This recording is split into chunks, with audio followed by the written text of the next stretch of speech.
Si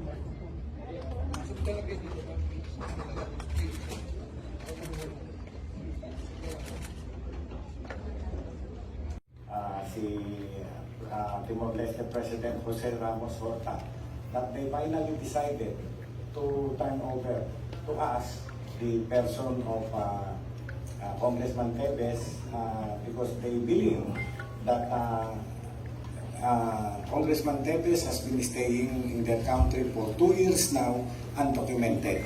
And they also considered the cases filed against him before the court na sabi nila ay medyo hindi maganda sa kanilang national security. So they finally decided na i-expel from Timor-Leste si Congressman Tevez.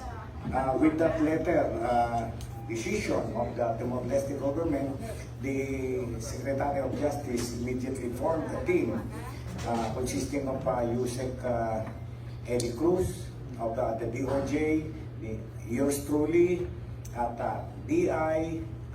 Nagpunta po kami through the help of our Philippine Air Force.